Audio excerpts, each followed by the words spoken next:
What is up? Welcome back to the World Hard Enduro podcast, the podcast that is dedicated to the world of hard enduro.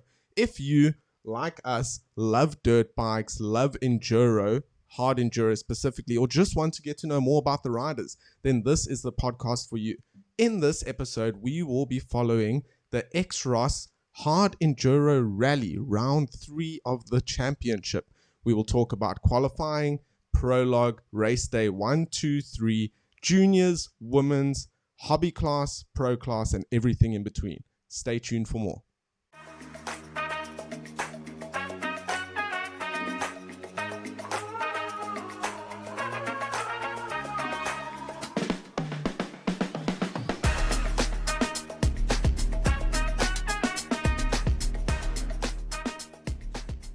Right, Chris, Taryn, we are here for another episode of the World Hard Enduro podcast. Looking at round 3, Xross Hard Enduro, the first of the rally hard enduros of the year. It looked hot. It looked hot. The riders said it was hot, but it was a banger of an event, I have to say. For once, we didn't have Manny winning. Not a bad thing, not a good thing, but it was exciting nonetheless. Shame. We do wish Manny a speedy recovery. And we did see him post. He's just such a nice guy, right? Oh, great guy. He posts on his Instagram, spoiler alert, Wade Young winning, gives him a good cheer from social media, which I think is really cool. Unfortunate that he's injured, but seems like he's on his way to recovery. But I do think that it creates an exciting change-up in the championship.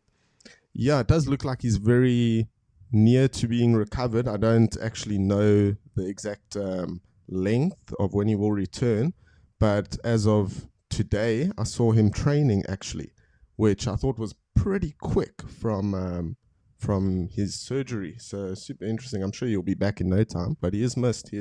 So we're jumping into the third round, the Xross, as I mentioned, the first of the rally hard enduro races this year. Some guys favor this type of riding, some guys don't. We definitely see those guys shine inside these long format races.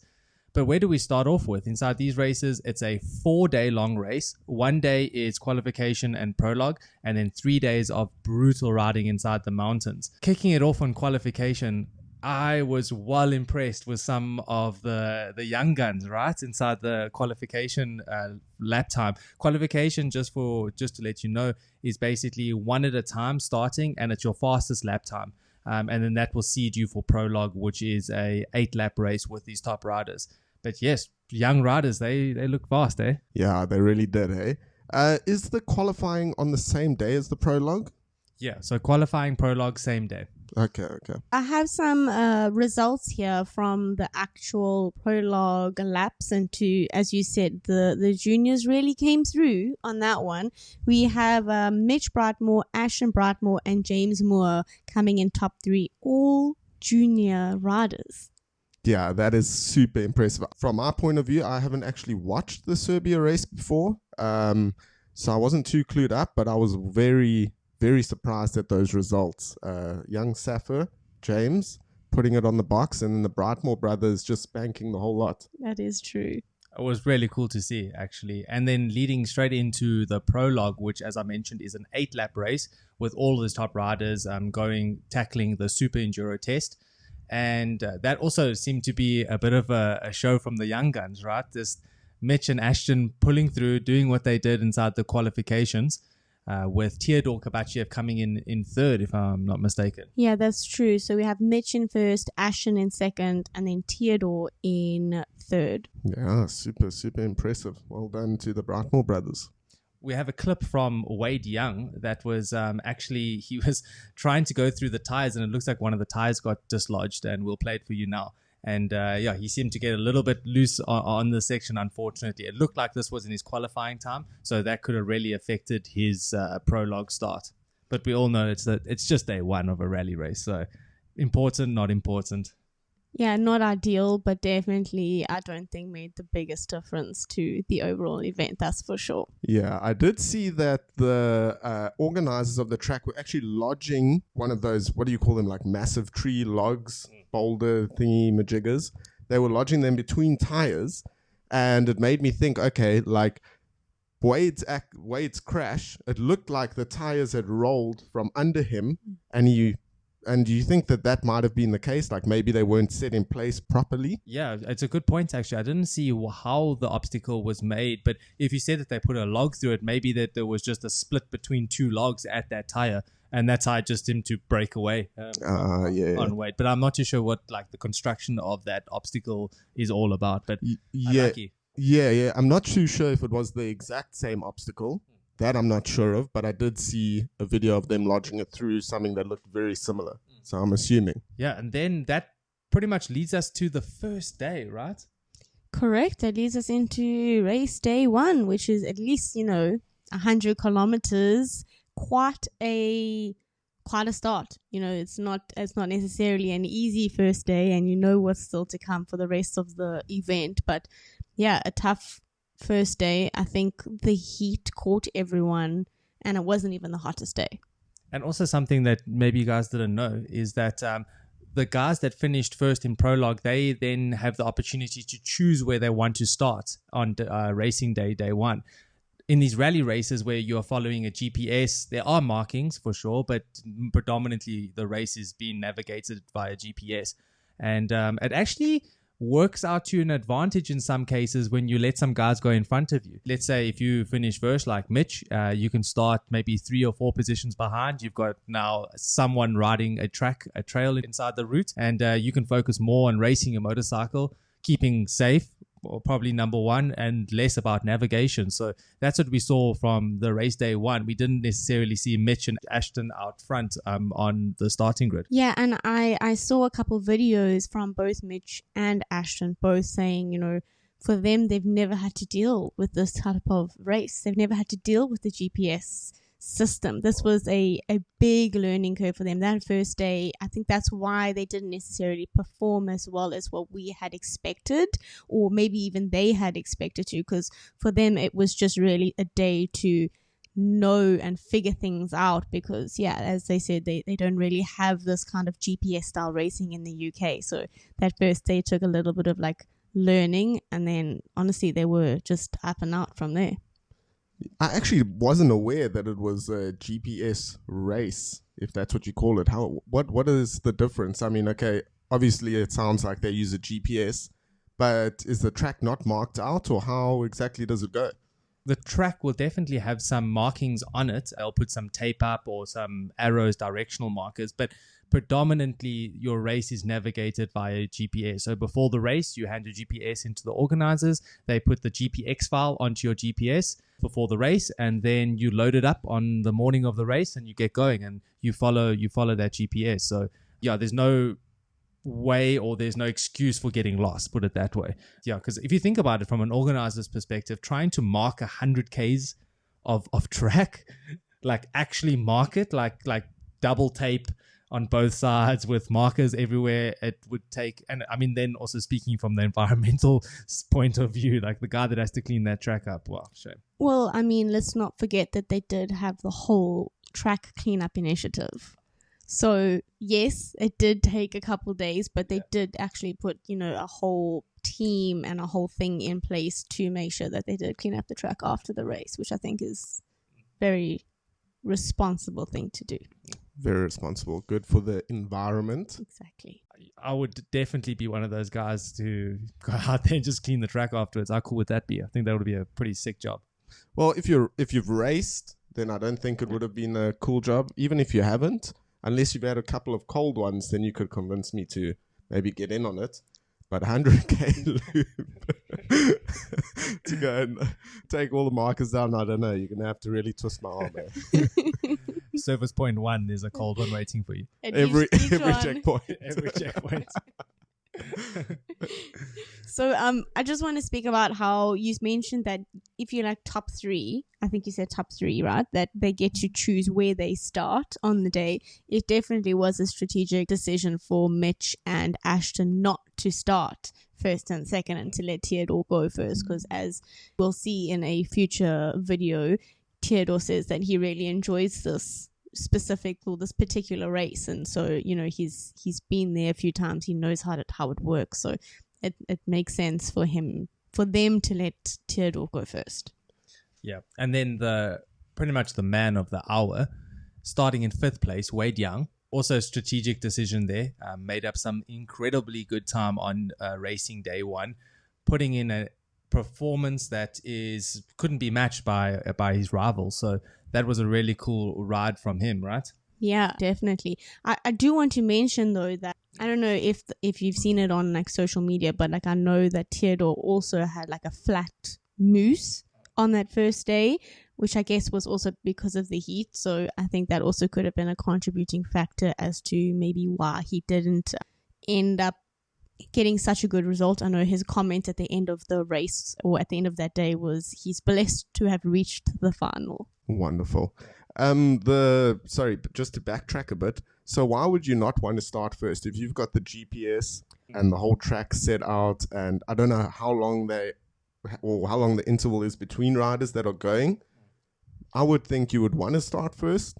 It's quite difficult. So if you're navigating or racing while having to look at a GPS on your handlebars, it actually gets quite not only dangerous but quite difficult. It's not an easy task, and it takes like a unique skill set to actually do that really well. So usually what the guys do is that they have 2 GPSs on their handlebar mounts. One GPS would be about 80 meters. The other one would be about 200. So 80-meter GPS will be showing you the really tight, small, short corners that are coming up quite quickly, where the 200-meter GPS would be those longer, further, like, okay, where am I going in general? Like, am I turning left soon, or am I turning right soon? So there's a lot of strategy behind this GPS navigation. And having someone, as I said, in front of you, you don't have to think so much about that. You can obviously refer to it because the guys in front of you could get lost, and then you follow their tracks, and then you are lost. So there's a lot of strategy behind it all. But for someone that wants to start behind, I think it's just mainly they want to follow the tracks and focus on their ride and less about navigation. Yeah, that's actually a very good point. I can hardly follow a GPS in the car, so I can imagine while you're putting it off-road in the wilderness, it must get pretty difficult. So what are the intervals that they start at? I think it's 30 seconds. So then would that also raise the question, or not the question, but I guess it looked pretty dry, right? So then dust, maybe it comes into play, or do you think they're just far enough apart that isn't a factor they are worried about? That's a good point. It's a good question. Not 100% sure if it's 30 seconds, but I know that they had 2 riders starting at the same time. So it was like one pro rider, or like one rider from the pro class, and then one rider from maybe the hobby class, and then one rider from the amateur class and the hobby class, and they just kind of like had 2 riders go at the same time. So maybe it wasn't such a big issue between the starts, but could have been an issue between the 2 guys or ladies or 2 riders who were starting at the same time, because if one is much faster, they take off and the other's trying to follow. That could be a problem.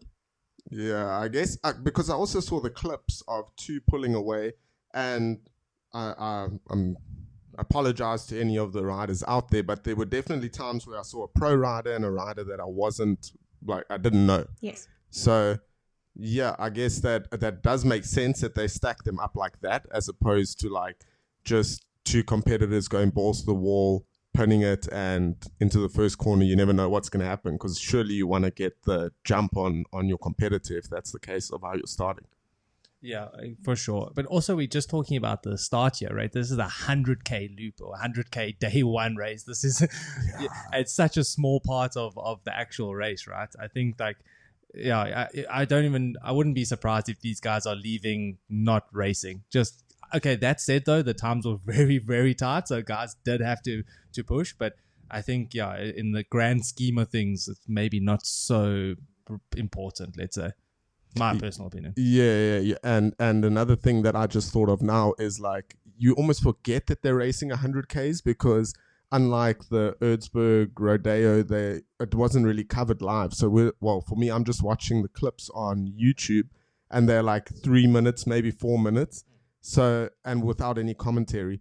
I kind of wish there was commentary, or if not, like a live broadcast, maybe like some YouTube videos with like commentary. I think that would help.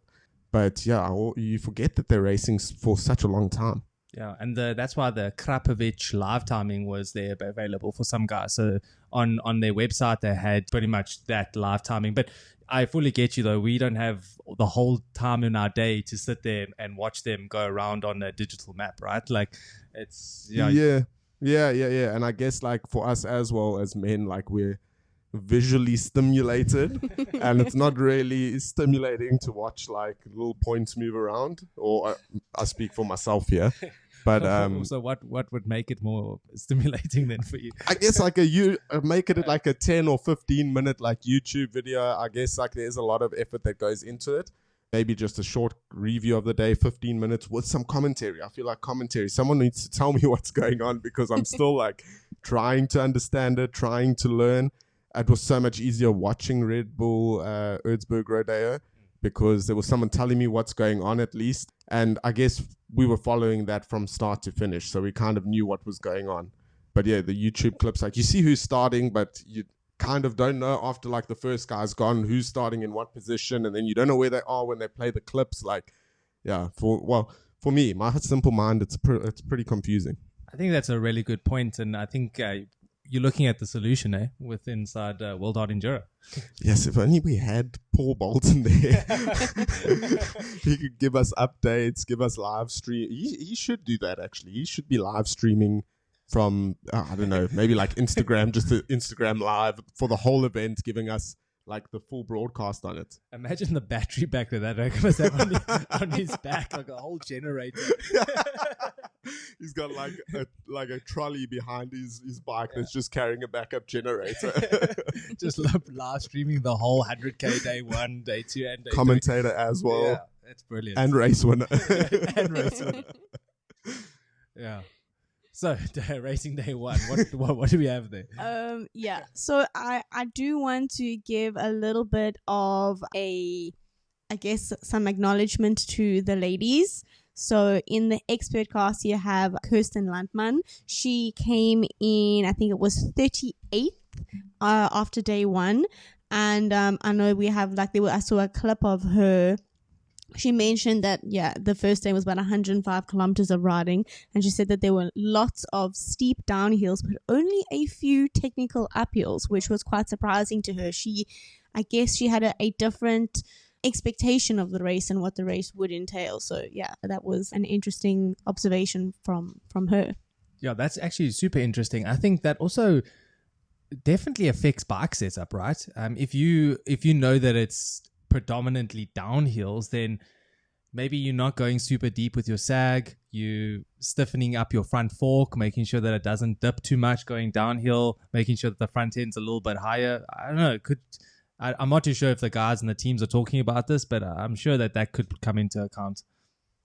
Yeah, and then also want to give acknowledgement to Tjasa, who came first in the hobby class on day 1. A very impressive performance. Awesome, well done. Yeah, super impressive. In a class full with boys, she comes out on top. Oof. Really cool. But in the men, though, in the big dogs and also the juniors, what do we have? Yeah, so with regards to just the pro class, like overall after day 1, I will give you the top 10. We have Wade Young, Micheal Walkner, Teodor Kabachev, Mario Roman, David Cyprian in 5th, Brightmore, Matthew Green, James Moore, Safsella, and Mark Reba Lazaro, who came in 10th. That's really cool and interesting. And also, again, kind of pinpoints that topic we were talking about earlier about navigation, with Micheal Walkner starting in 16th position on day 1 and finishing in 2nd. So if you think about it, he had 15 bikes going in front of him. He didn't have to do much navigation that day and could focus on riding that bike and getting up into 2nd. Yeah. Because obviously the track's laid down. He just needs to pin it past guys and get as far up as possible, right? I just want to say that in that top 10, pro riders and junior riders, but specifically for juniors, the first junior was Mitch Brightmore, the second one was James Moore, and the third was Safsella. Yeah, good boys. That was a good day 1, but we're only halfway through, right? Not even. It's only day 1, you're right. So heading into day 2. So in day 2, also, maybe, Chris, you not super familiar with this, but they can finish in a position on the day, but that doesn't mean that they are in the race. The total race standings are in that position, right? Because it's all on corrected time. So, for instance, Wade Young finishes in first on day 1. Day 2, he may not finish in first. He may finish in 10th, but his time on day 1 was fast enough to still keep him in first overall within the race standings. I'm a little bit familiar with it, and it kind of made sense to me when I did look at the overall of the day, but then the overall in general. Yeah. But yeah, for beginners, I guess now they know as well. Yeah, exactly. Just to make it clear, because maybe it's not super clear. Wade was definitely leading on day 2 for quite a while, but I think Teodor caught up to him quite a lot. Obviously, on that first day, there was a big gap between the two of them, but on the second day, Teodor definitely caught up quite a bit to Wade. But the man, the myth, the legend, the silent assassin, the GOAT, Graham G-Force Jarvis. Hey, I've got to say, he looked hella fresh. He was on it. I mean, no. He doesn't look fresh, but gear-wise, he looked fresh today. I really dig that gear, that custom, like I think it's S3 that he rides with, the custom S3 Jarvis Racing Team gear. Yeah. It looked so wicked with the yellow and black on the Husky. He was sore today. I agree with you. And it's much better than, personal opinion, than his previous gear. The color that's like a beige color. It almost looks like white, but he's ridden through like a river, like a muddy river.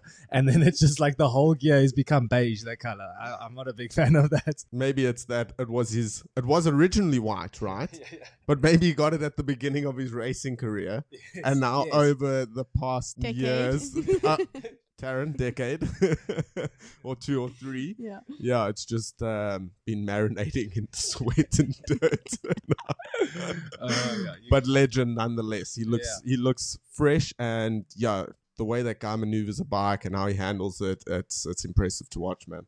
Comes in first position on day 2, 19 seconds ahead of Wade Young. What a legend, man. Imagine the smile that guy was having under his helmet when he came in. Just like, I did it. Bro, imagine you get, like, I know it would happen, like, if we had to go against him, but imagine getting spanked by, like, I mean, he's, the boy's up there in age. We have no chance, but I mean. No, absolutely not. But Wade's like a young bucko, as I said, built like a brick one, and there comes Graham. I think that's what's so cool about the sport, right? It's just like there's no technique, there's no solution for it, right? It's just like however you are as a person, however your body is being created, and however you are, just you use that to your best of your ability to ride the bike and to improve your balance. Just some guys are so strong in some aspects. And do you think it's the same with motocross and supercross as much as an enduro? Like you don't see a 49-year-old go line up at Anaheim, what? No, absolutely not. And I think the oldest, I stand corrected, I think it's like 39, maybe. No, I think John Dowd rode AMA at like 40-something years old. But yeah, you don't see someone winning a moto in motocross or supercross at that age. Like, the peak, I would say, is around like 25 to like 30. It's getting a lot older now, but when I say older, I mean like maybe 30, like the top riders. But yeah, it's completely different, man. It's that's why I think it's so crazy for me to see Graham doing so well, because like it's unheard of in the motocross world. It's unheard of in most of the world. Yeah, actually, he's just a unique individual that can ride a motorcycle insanely well. Yeah, and I think like what you also said, like technique, like the way that guy rides a bike. I mean, even when he crossed, I can't remember which day it was, when he crosses the finish line and he just endos and then starts like wheeling in circles like that so casually. Like the guy must have such good bike control, and like to see how he pivot turns up hills. I for sure cannot do that. You and me both. What was the standings for day 2? What are the noteworthy points from day 2? So I think noteworthy was at Wade. He didn't finish in first, but because of, as you said, those corrected times, I think he was almost like 9.5 minutes ahead at the end of day 2, which is, honestly, that's insane. Like, you don't finish first on day 2, but you're still over 9 minutes ahead of second place, who, if I'm not mistaken, was Teodor? Overall. Yes. At day 2, Teodor just got in front of Micheal Walkner by 12 seconds, I think it was. So very close battle for second place on day 2, overall standings at least. Yes. Overall, I think Micheal Walkner also had a really good day. He finished in third on the day, on the second day. Also just really showing a really good performance, honestly, for a race like this. I'm not sure if he's done a race like this before, but I know that he was pretty stoked with his performance just in general. Again, if I just revert back to my roots, he is the freshest looking guy out there. The gas Fox setup with the Red Bull helmet, so cool. And if you think of it, if Manny was there, he would not have been on the podium, right? Like, and what is the difference between like third and fourth in terms of like notoriety and I guess like media coverage? Like, there's a big difference between being third in a day and fourth in a day in terms of like how much exposure you get in coverage. Like, it's so sick. I mean, yeah, again, horrible that Manny's out, but so sick to see these other riders getting some TV time or media time, I guess it would be called. I completely agree. I think that it's definitely the way to get more sponsors involved and just to get more brands and more riders and to grow the sport, right? That's what we need. We need the TV coverage, not only on the top guys. We already know Manny's pretty much dominating, and Billy's going to come back and probably do some incredible stuff as well, right? It's cool to see some of the other guys get some coverage. So I want to focus a little bit on some of the juniors for day 2. I know that James Moore came in 5th overall on the day. He came 5th on the day, but he is then 6th on the overall standings after day 2. This is actually his highest finished position inside the Hard Enduro World Championship. So that is a super cool ride for him. Super awesome. Like, man, I called him, right? I called him from the last run. I said, James Moore, 4th place finisher, Roof of Africa, gold class. This is a very similar race setting and style to that. So you definitely said that some factory ride companies, whoever they are, should, give some young guns a chance, an opportunity, and maybe they'll surprise us. And they did, except you can't call any shots on that one. Dude, actually, very good point. Imagine if he did get moved, or I think we spoke about Maddie getting moved up to that factory seat for the day, but imagine it was James that got moved up, and first day prologue, he gets 3rd place. Like, how much exposure would that have brought to like KTM and that whole team and, like all of the sponsors there to have just signed him? He pops up in like places 3rd. It would have been really cool actually to see, right? I think it would have had more people glued to their screen, more people interested in the race, I think it creates more of a story. It makes everything way more like interesting, and it's more interesting to like learn about like the riders and who they are and the story behind them. It becomes less about just the race. It becomes so much deeper than just the race, right? I think that it would be cool. How about this as an idea? So instead of the factory team sponsoring him, maybe the national team sponsors him. So the budget is put towards, supported by KTM still, or by their headquarter, to put into the national subsidiary or to the national KTM, and then they then help and support the rider wherever he is coming from to get to the race and racing in the race. Well, I guess we can't discredit that he is on a team though. Right. So he was supported by KTM. Well, Durban, he is. I think. He's supported. He races for Gas South Africa. Ah, I see. So he is supported in South Africa. From the group, I guess, from the KTM group. Yes, but then when he's at these races, he's part of Matthew Green's team. Yeah, the Rigo Racing team. Exactly. Yeah. So he is on a team. Yeah. I guess it makes it complicated, doesn't it? Yeah. We can't discredit that some of these juniors are being supported. But what about the ones who are not? Because not all of them are on a team, but then some of them are on a team, but maybe the teams aren't that big. Do you know what I mean? Like, it becomes like complicated. So I just had like a brainwave, yeah. An epiphany. with the factory team from headquarters from Austria, right? They've essentially got this pool of riders throughout the globe because they've got all of their subsidiaries and importers all over the world, and they have racing teams and they have a junior team. They've basically got this plethora of potential talent that they can pull up from, right? So in the case of, let's just say, a rider injury like we see now with Manny, I mean, it's nothing for them to call out and be like, hey, we are looking for one rider to race at this race. And then we can give another turn to another rider for the next race, so however long the injury lasts for. So I don't know, that also maybe could be an idea, but I could also just be being a bit crazy. I mean, I don't think you are. Like, I think no matter what or how they did it, just having someone on the bike, like, as Taryn said, like a story behind, like, the rider and the team, like, it will definitely draw eyes to it, right? I mean, yeah, like James Moore, for example, like, maybe people don't really know who he is. I mean, he's up and coming, he's young, but who's this guy who's just podium on the factory bike that was Manny's, for example?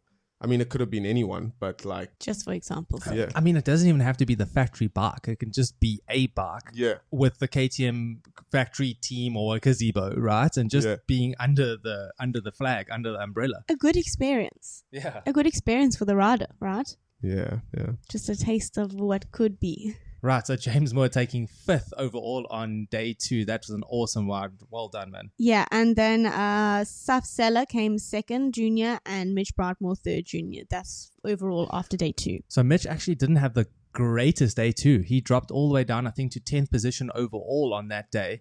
And making his life a little bit difficult for the last day of the race, right? Like handing all that time to the guy. So yeah, that's not the way that you want to be doing with day 2. Talking about finishes, I know like midway through day 2, we saw a video of 3 riders who were out of the race. And I'm not 100% sure what happened. I know we had Sonny Gogia, Alfredo Gomez, and Robert Crayson, all 3 out midday on that day. Do you know what may have happened to them? Yeah, so we're going to actually insert a clip of Sonny Gogia's rear moose right about now. Looking at it, it is quite clear why he had to retire that 3rd day, right? Because this moose is just destroyed. It's in the millions of pieces, and that's definitely an issue that people can run into inside these long format races. Yeah, that moose is absolutely destroyed. I guess that's the one downfall of running a softer moose, if I'm not mistaken. Yeah, some guys I know for Romaniacs coming up, I'm also looking at tire choices and just moose choices, and what the guys were talking about is putting a tubeless system in and then a super soft moose on top of that. So if your moose is destroyed, the tubeless system still holds the tire onto the bead, and there's still very little air pressure inside the bottom of that. It just basically holds the whole system together, and then you ride essentially with this flat that is rideable if things do go wrong. So there's a lot of interesting ways. And then another way is that they drill out the rim. So in 2 spots they drill out the rim and they put 2 rim locks in.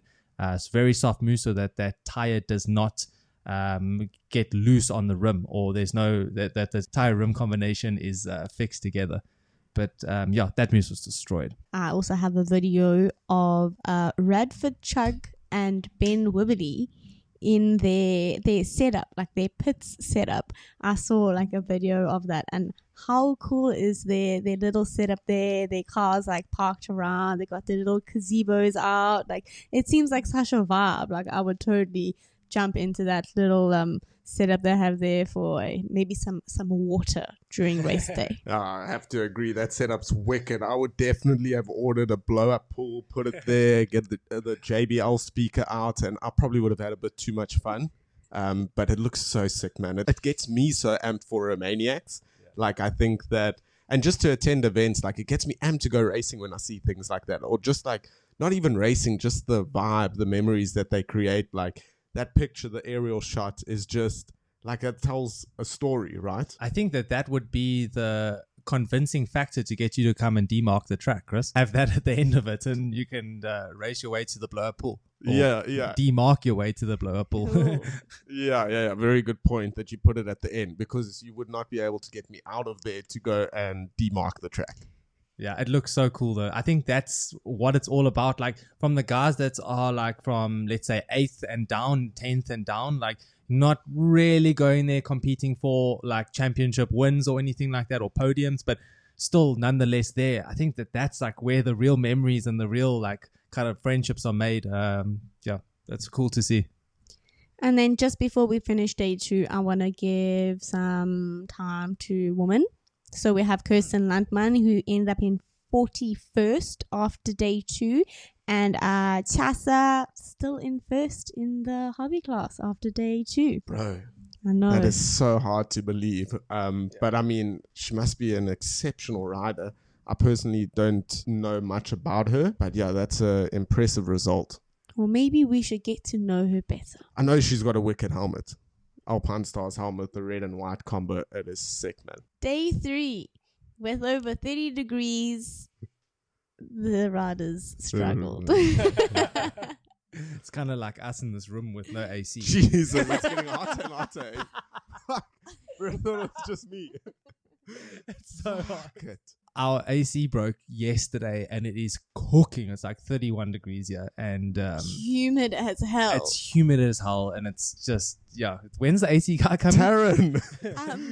So the AC broke like 2 days ago and someone came today to fix it and told us that it's unfixable. So we have to wait a few days. Time yet to be determined for a whole new AC system to get installed. We have Chris's bike in our living room. Apparently the AC guy was well impressed with seeing this FX 350 there. I actually forgot. I didn't realize that the bike was there. And then when the guy walked in, he was like, wow. And I was like, oh yes, this is not the usual thing for someone to see. Yeah, we live in the 11th floor, so this bike came up with us in the elevator. Yeah. Which yeah. is an interesting one. I mean, it's a pretty good looking bike. Hardly ever gets ridden. It's purely for decoration. A wonderful decoration for the house. It's the best it's ever looked, I can tell you that. Well done, Chris. Thanks. Back to day 3. Day 3 with 30 30 degrees. degrees. The riders struggled. Man, yeah, so the organizers came, they formed a circle. They all sat down in a circle and held hands. They told Susan to write something down. Jesus, stop making me laugh. I'm sweating. As we have said about 4 times now, day 3 was 30 degrees Celsius. It was hot and the riders were struggling. So I was struggling. So the organizers came together.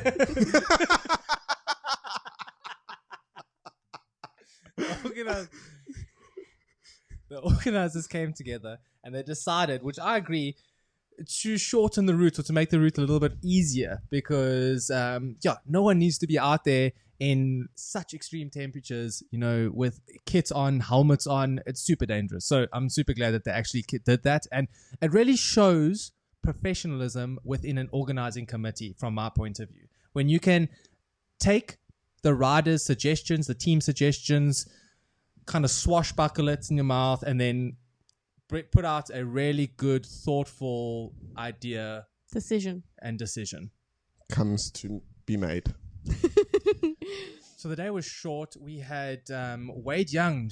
He needs to now. The win was in his grasp at this point of the race. At sector 9 out of, I think there were 11 on that day, Teodor had reduced the gap to Wade by almost close to 3 minutes. So he started off well, but Teodor really pushed hard on that last day and made up so much time. A really noteworthy performance from him.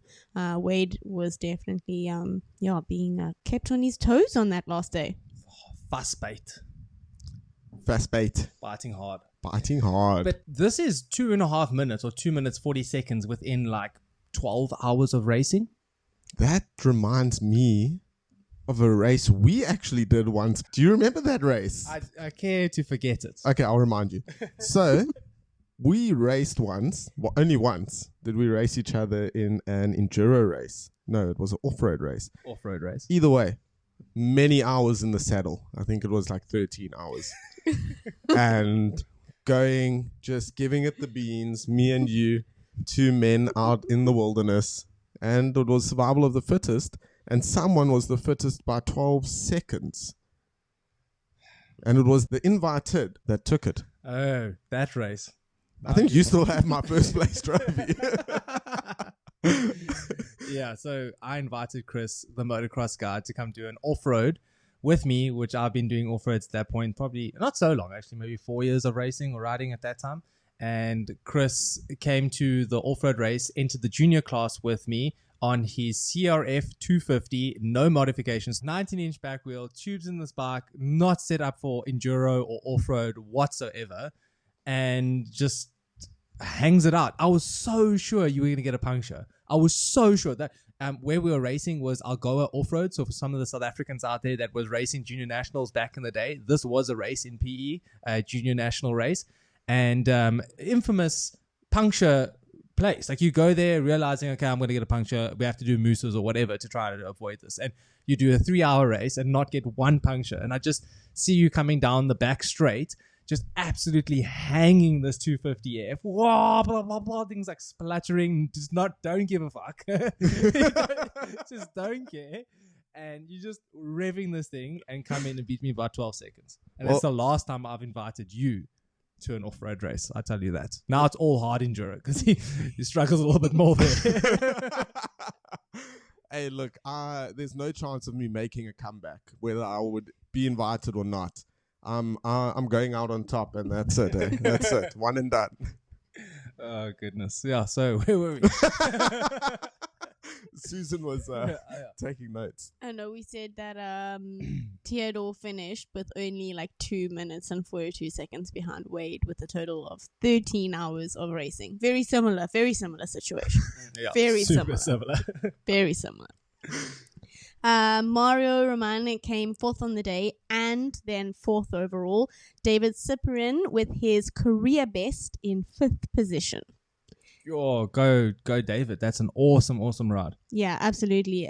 It's really cool to see riders proving themselves and performing really well in, such tough conditions. And to be clear, that's fifth overall. So not on the day. That is like fifth completely. Like he finished the 3-day race. He finished the Xross race in fifth. So yeah, that's a super impressive ride from David. Actually, yes. Okay, we're actually live down at the finish line. We've just had the finishers come across the finish line. Okay, all right. Okay, we're going to tune in now live with, let's see, from fourth position, Mario Roman. Yeah, I had a good day. I have to say that I enjoy. The track managers make a good job. I like in the morning and in the afternoon.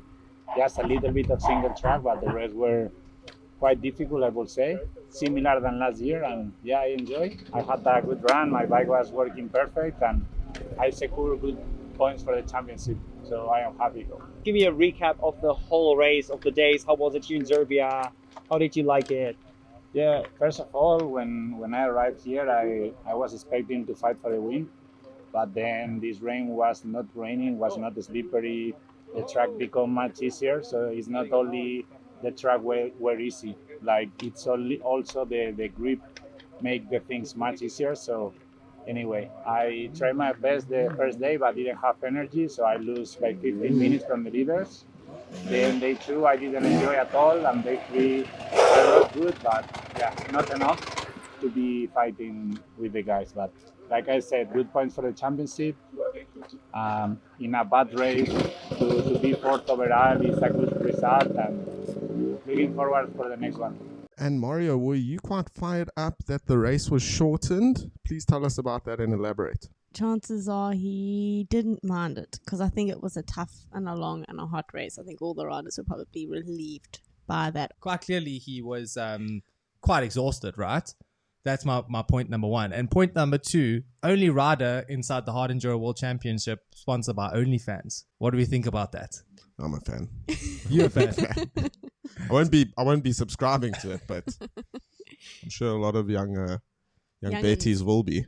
Yeah, it'd be interesting to know more about what that deal what does he entails. sell? Like, maybe you should go on OnlyFans and have a look at Mario. Oh, I don't have an OnlyFans subscription. And coming to us live from the finish line, in third position, we have Micheal Walkner. Well, yeah, today was quite good in the beginning, but after the service point, I had some problems. with the bike, but not too bad. So I had just to slow down a little bit, and yeah, I followed sometimes Mario, then I passed him again, then I followed him again. So we was making a good pace, I think, and now till the finish, I'm so happy to be at the finish and how it looks like I'm third, so it's incredible. Congratulations to Micheal Walkner. Walkner, Third. Michael. Exactly. Third, I think this is his first podium, right? Awesome. How cool. I think that's fantastic. I think also like it's cool to see that him and Mario were kind of like competing, you know, on the track, and then obviously he just had a better day in the end. Yes, Paul. Okay, right on over to you with Teo. Race is over. How was it going? How are you feeling? You came in here first, so how was it? Yeah, well, honestly, I'm happy. I don't care what the end result will be because I gave my all and I performed good today, and I'm happy with the bike, with my team. They were supporting me throughout the whole days, and content. Nice, man. So if you give me just a recap about the whole race, did you like it? Did you enjoy it? How was it for you? Xross Serbia and Red Bull Romania are my favorite races. I have said it, and for Serbia to have a world championship, I think it's something special for all the people and for growing the sport in general in the Balkans. We need that, and I'm happy to have been here, and I will be happy to come again. Wow. You can hear how ecstatic he is. Absolutely pleased. Content. Wise words. My question is, how often is it that you finish a day or a race and you are just content with how it went? I don't race anymore. Yeah, that's a good question. I feel like for most people, you go into the day with like an expectation of how you want to perform, where you want to be, how many points you want to have. But it's really cool and like almost refreshing to see a rider who's just content. He's happy. He did everything he could. He's happy to be there, happy to be in Serbia, excited to come back in the future, and just, you know, content, happy with how he did and the effort that he put in. And I think that's cool. Yeah, that's a really good point, actually. Really cool, actually. Like, aw. Coming to us from the trees, we have Wei Jiang. Last day was a hard day again. I was a bit tired today. I struggled a bit. But yeah, got the job done, so happy. The bike was working great. Everything was good. So anything special about, like, I heard from the other guys that you also like battling with Teo a little bit, going... Yeah, for sure. Battling for a little bit. He got past me just before service point. And it's been a tough day, tough weekend. Happy it's over. Nice, man. So talk all about the race. Did you like the race? Did you enjoy it? What was good about the race? Anything that you said that was really hard on this race? Yeah, I really enjoyed it. Felt good on the bike, especially the first 2 days. I was a bit tired today. The heat's really, I think, caught up on all of us. But yeah. One thing I want to point out there, and I will stand by it, it's fun when it's done. Right? That's like an overall feeling I get from most of these riders. They're like, wow, that was great, but I'm so glad and happy it's over, because it's always fun when it's done when it comes to hard enduro, right? That is. I would say that is true, even though I'm not even a hard enduro rider. Something that I thought was really cool from this event and that I noticed is that every single day there was a different winner. Although I guess Wade was leading from day one, if you look at the individual day results, it's so cool to see such a variety of different people taking the top place, and it was never the same person. That's a good point, actually. I didn't notice that until you've mentioned it, but that's actually a really cool point. Everyone had a chance to stand on the top of the podium. And I do just have to also say that the guy standing on the top of the podium in the end was my pick again. So we have a couple other videos that we'd like to show from this last day. The junior winner, we have Mitch Brightmore coming through at the finish, being the overall junior winner. So we have a video of him. Then we also have a video of Tjasa, who is the first woman finisher or top woman finisher. It's a video of her finishing, but she actually did get awarded the Women's Hard Enduro Performance Award, supported by 24MX, and a very, very well-deserved victory for her. Yeah, that is awesome. Well done. Yeah, well done. Also, something that I noticed about that hobby class, and I don't know, Brandon, if you can tell me if this is a regular thing. There was a kid on an 85, 15 years old. I remember seeing a picture of him with his name, and I remember thinking, I'm not going to remember this name. So if you do know his name, please let us know in the comments below. But yeah, I just thought that was strange. I'd never seen a guy on an 85, or I don't know if it was a big wheel 85 Pro Mini, what it was, but yeah, a little IT there kicking about in the hobby class. That's super cool to see, right? In a hard enduro race, multi-day, like rally stage, like not like how many 85s have you seen with handguards and a GPS strapped to it? Yeah, definitely not in this series. And I think he still I think he placed like P30. I don't know if that's overall on one of the days, but he placed P30, and I just thought that was so wicked. Why aren't we doing hard enduro for juniors? Like juniors. For like lighties, Like bro. at the same race, like you can have just a small track, nothing crazy, but more enduro than anything else, right? Like a Loretta Lynn's of the sort, but for hard enduro. How cool would that be? It'll just boost, because then tire manufacturers would have to create special gummy tires for the kids. 17-inch rear wheels and 14-inch rear wheels. Yes, and I did notice that Plu's actually pulled out the first scoop tire for a mini bike. I don't know if you would use a scoop tire in hard enduro. Probably not, hey. But yeah, I think there's a lot of opportunity with the juniors there. Yeah, I've actually seen some guys on a 65 as well doing some crazy stuff, like pivot turns and like really just embracing the sport of hard enduro. And I think I follow that guy as well. He's pretty good. I cannot for the life of me remember his name either. I know he's number 4. So if you do know who I'm talking about, KTM, just a young bucko, but absolutely kills it. Quick picture of the final finishes. Overall, in first place, we have Wade Young. In second place, Teodor and third place, Micheal Walkner. That's for the pros. And then let's not forget the juniors. We have Mitch Brightmore, James Moore, and then Ashton Brightmore coming in third. And then, of course, Tjasa coming in for the Women's Performance Award. And you know where this leaves us? I think this leaves us on a very important quote that we should all remember. You cannot have a baby in 1 month by getting 9 women pregnant. Moral of the story, put in the work and wait. Your time will come. We have not had a winner other than Manny since 2022. Wade, what he did was wait, and now he has a baby Xross trophy. That's a phenomenal explanation of that. And yeah, he is now leaving Serbia as the red plate holder. He's the red plate holder for the Hard Enduro World Championship. For the first time other than Manny since a very long time. Yeah, that is true. And as I said, it's exciting. It's exciting to see someone else on the top. It's exciting, Christopher. It is thrilling. I must admit, it was getting a bit monotonous, and I'm glad that we have some excitement in the air. Doesn't it feel like AMA motocross? It does. Except if it's the 450 class, because Jet Lawrence just... Yeah. Talking about championship, let's discuss the actual championship standings for the pros and the juniors. So for the pros, I'm going to do top 5. We have Wade Young, as you said, who's now in first with the most points. Then we have Mario Roman. Manny is still in third after not attending that race. And fourth is Teodor. And in fifth, Mitch Brightmore. Correct. Wow. And then for the juniors, obviously, because Mitch has been doing so well and he's in both classes, Mitch is in first, Ashton in second, Richard Moorhouse in third, Robert Crayston in fourth, and James Moore in fifth. That's super cool. And also, just to point out the points inside the pro class, 10 points separating the top 5, or 11.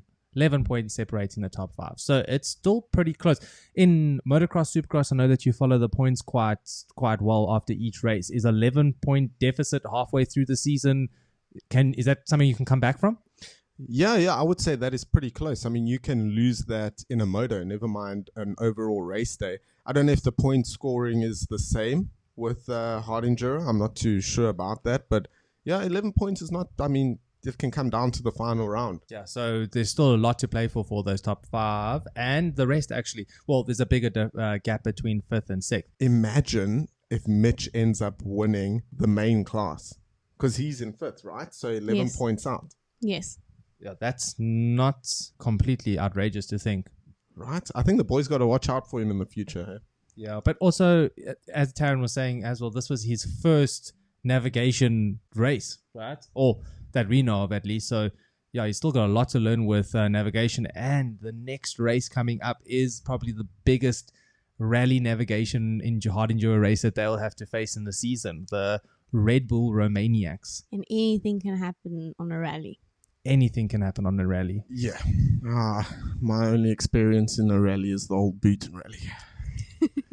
Before we leave, we need to remind you, the listener, of one important thing that is currently happening, and that is X-Grip giveaway here at the World Hard Enduro Podcast. We are giving away a set of hard enduro tires, or just tires in general, for your hard enduro bike. I know, outrageous, right? We're talking about the Escalator. We're talking about the Machete. Just those two. But it's a really, really good prize. And if you want to stand a chance to win this prize, head over to our Instagram account and have a look at our reel. Comment below the answer to the question, what is the extra product that Valentino Hutter cannot live without? And in order to find your answer, you need to head over to the Valentino Hutter interview that we posted not that long ago. That's right. We're giving away these tires Monday the 7th of July 2024. It may be the tire. Oh, giving away some answers. No, Yeah. you can't tell them the answer. Maybe it rhymes with Rack the Whipper.